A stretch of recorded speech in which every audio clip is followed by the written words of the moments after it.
Welcome to Simply Scottish. I'm your host, Andrew McDermott.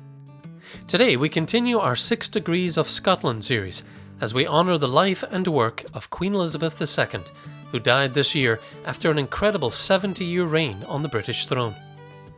We'll look at her ancestral connections to Scotland, as well as her relationship with the Scottish people and the country during her many public and private visits. We'll also have some nice selections of Scottish music, including this track from fiddle player Jocelyn Pettit. It's the title track to her third album. A wind rose is a nautical compass for reading the direction of the winds, a metaphor for the visible and invisible forces that guide the currents of our life. As the artist herself puts it, this track pays homage to the storms we have all weathered over these last few years. Let's listen to Wind Rose together.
Long-time listeners will know I've been running an occasional series on the show called 6 Degrees of Scotland.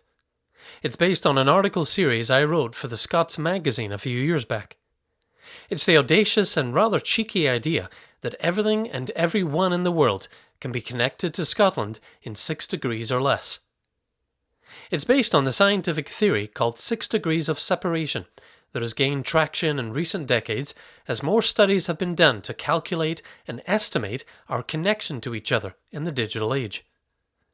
I started the series with a look at Scotland's connections to electricity.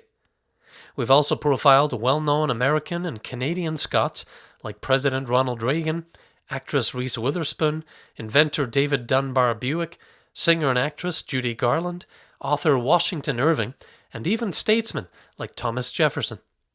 As I reflected on the death of Queen Elizabeth II, I thought our 6 Degrees of Scotland series might be a good lens by which to approach the Queen's connections to Scotland.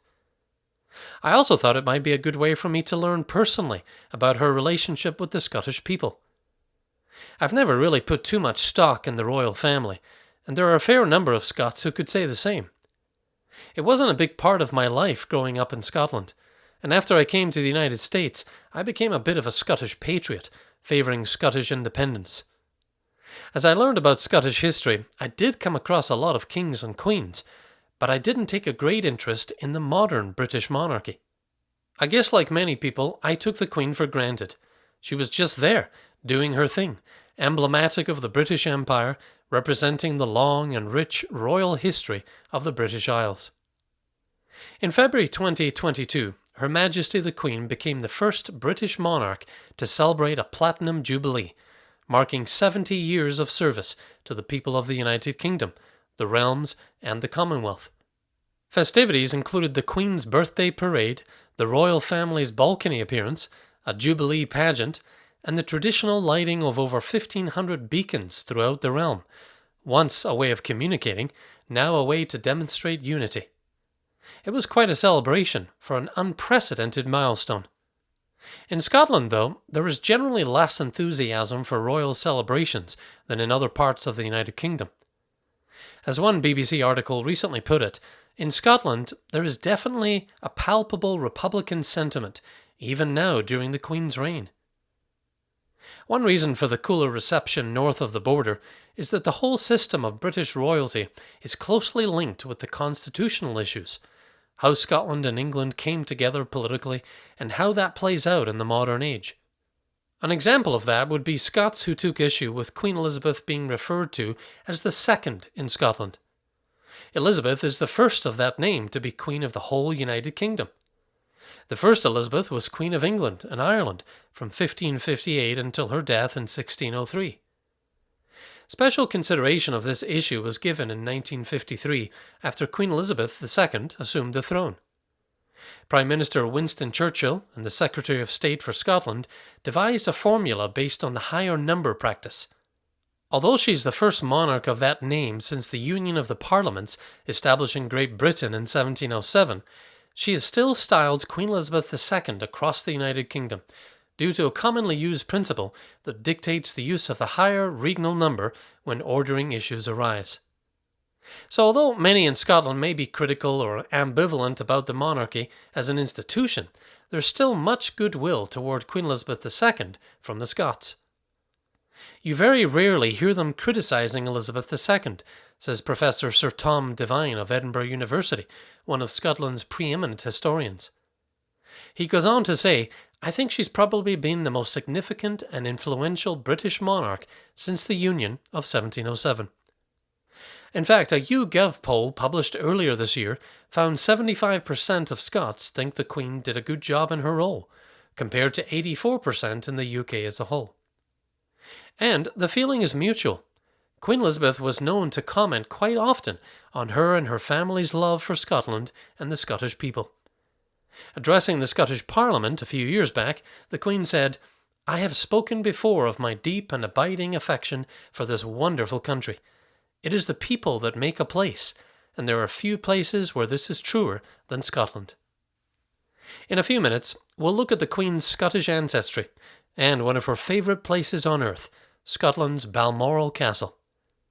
First, here's music from indie folk band Elephant Sessions, who have gained a following in recent years by combining traditional, or trad, funk, and electronica sounds. The song is called For the Night.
The most obvious of Queen Elizabeth II's connections to Scotland was through her ancestry.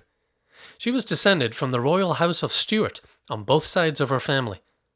Her parents shared a common ancestor in Robert II, King of Scots. Through her father, King George VI, she was directly descended from James VI of Scotland. Through her mother's family, the Bowes-Lyons, Earls of Strathmore, she could trace her ancestry back through generations of Scottish nobility to Sir John Lyon, who married Robert II's daughter in the 14th century. So she certainly was connected to Scotland through her ancestors. But she also bonded with the land and its people on many official and private visits throughout her reign. One of the new Queen's first acts was to sign an oath to protect and preserve the distinct Church of Scotland. If you've listened to our Scottish Covenanters episode, you'll remember the many Scots who fought and died to secure the Protestant religion and Presbyterian Church in Scotland. In February 1952, 2 days after the death of her father, King George VI, she signed the oath promising to uphold the government, worship, discipline, right, and privilege of the Church of Scotland. This was actually in accordance with a provision still in force and passed at the same time as the Act of Union that formed the United Kingdom. Although the Queen was head of the Church of England, when in Scotland she worshipped in the Church of Scotland. Shortly after she was crowned Queen at Westminster Abbey, Elizabeth spent a week in Scotland. As detailed on the National Records of Scotland website, on June 24, 1953, she attended a national service of thanksgiving and dedication at St. Giles Cathedral, the High Kirk of Edinburgh, incidentally where my own parents were married in 1977. The honours of Scotland, the crown, sceptre and sword, were ceremonially presented to the Queen, witnessed by 1,700 worshippers from all walks of Scottish life and many more who watched on live TV. When the Queen came to Scotland to perform official duties, her base was the official royal residence in Scotland, the Palace of Holyrood House in Scotland's capital city of Edinburgh. But one of her favourite places to spend time, the place where she could let her hair down, so to speak, and live privately and more normally, was Balmoral Castle, the sprawling royal estate in northeast Scotland, 50 miles west of Aberdeen, on the shores of the River Dee. Houses on the Balmoral grounds and surrounding area go back centuries. King Robert II of Scotland had a hunting lodge in the area. In the 17th century, the estate was passed to the Farquharsons, who were involved in the Jacobite uprisings of 1715 and 1745. Prince Albert, husband of Queen Victoria, arranged to acquire the lease on Balmoral, sight unseen, in 1848 as a present for his wife, and the royal couple paid their first visit that year to what would become a cherished retreat for them. As Victoria recorded in her diary, all seemed to breathe freedom and peace, and to make one forget the world and its sad turmoils. The house turned out to be too small for their growing family, and a new house was completed in 1856.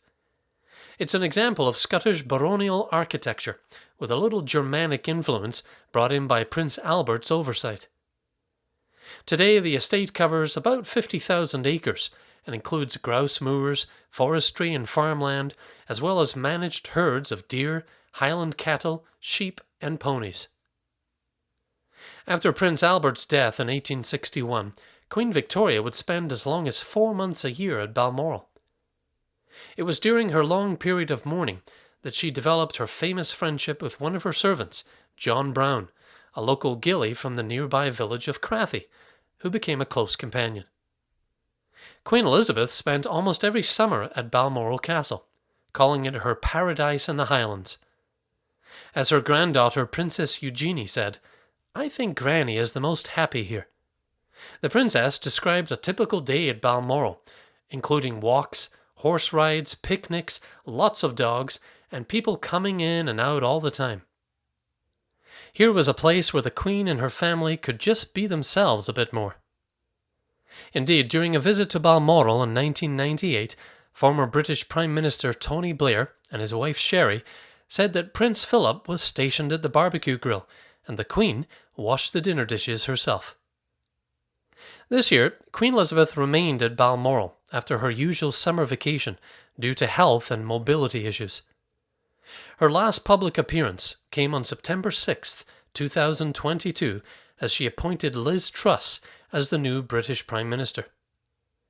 It was actually the first time the monarch had appointed a Prime Minister outside of London.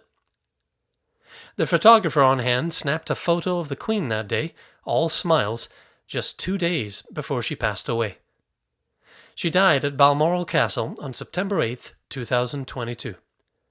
Operation Unicorn was put into action, the plan to transport the Queen's coffin from Balmoral to London.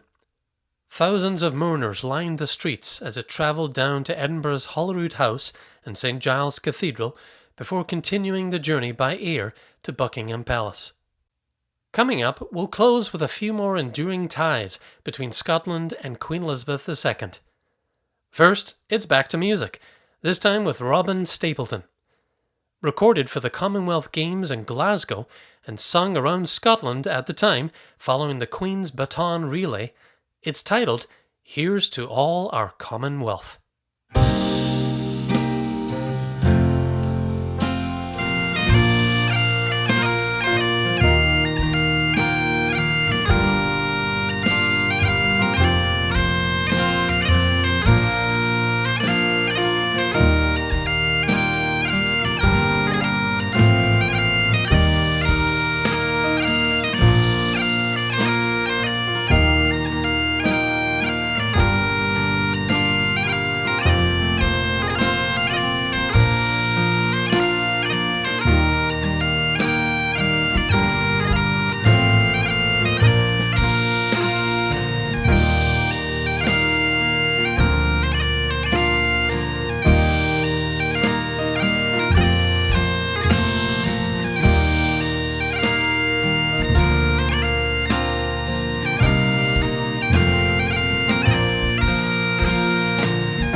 You're listening to Simply Scottish, and that was Robyn Stapleton with a song called Here's to All Our Commonwealth.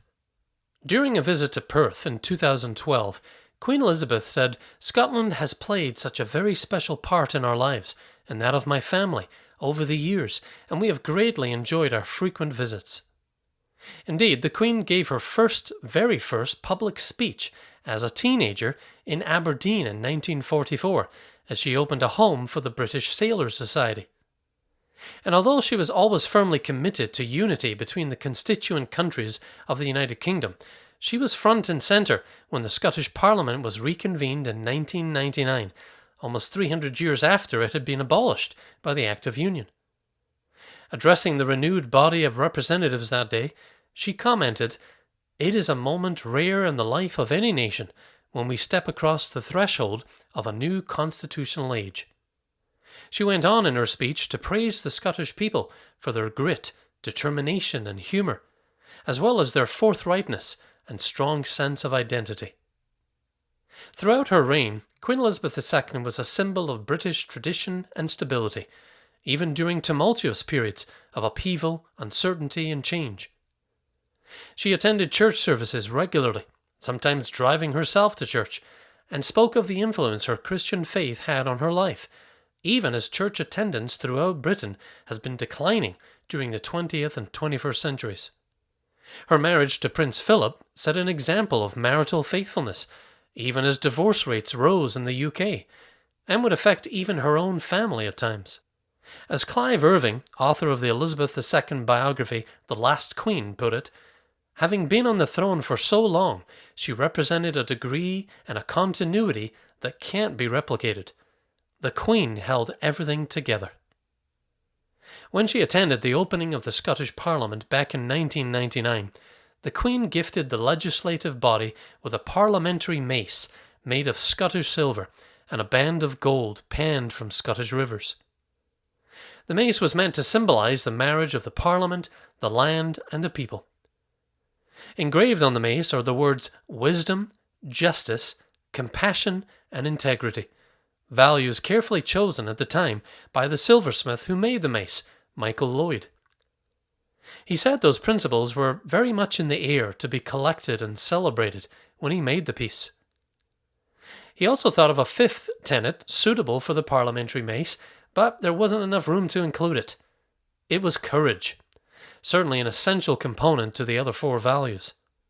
In her address to the Scottish Parliament in 2021, the Queen reminded Scotland's lawmakers of the words on the mace, exhorting the representatives of the Scottish people to draw inspiration from those founding principles and reaffirm their importance in everything you do. Today, as we all step out from adverse and uncertain times, to use the Queen's words, we should all of us move forward with hope and optimism. And I think the words on that mace can be inspiration and guidance for all of us, Scots and non-Scots alike, as we remember Queen Elizabeth II's legacy of faith, virtue, and duty. That's it for this episode of Simply Scottish. Listen to the full archive of available episodes, including other installments of our 6 Degrees of Scotland series, anywhere you get your podcasts. And over at simplyscottish.com, you can get show notes detailing all the music I play and some additional resources for each episode. As always, it's great to hear from you, so if you enjoyed the show and would like to tell me about the unique way that you're connected to Scotland, feel free. My email is andrew@simplyscottish.com. That's andrew@simplyscottish.com. We'll close with new music from Breabach. It's a single from their upcoming album, Fas, a Gaelic word meaning growth, developing, and sprouting. The project is inspired by the natural environment of Scotland, as well as a desire to protect and regenerate it for the enjoyment of all. Until our next visit to Scotland, be of good cheer. I'm Andrew McDermott. Thanks for listening. Simply Scottish is hosted and produced by Andrew McDermott. Show content, copyright Simply Scottish Media. All music is used with consent of copyright holders. Continue your Simply Scottish experience at simplyscottish.com. Thanks for listening.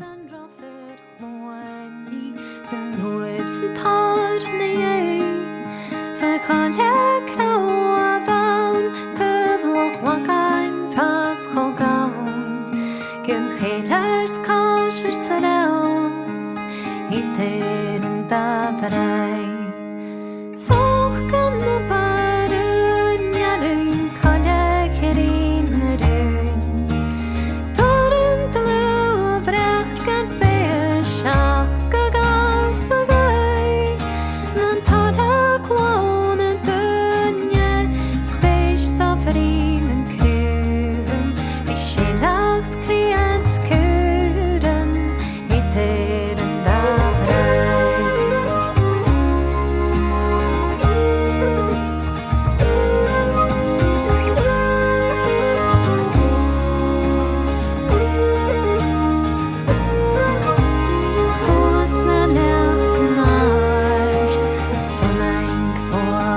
Akrik nieki a tarzt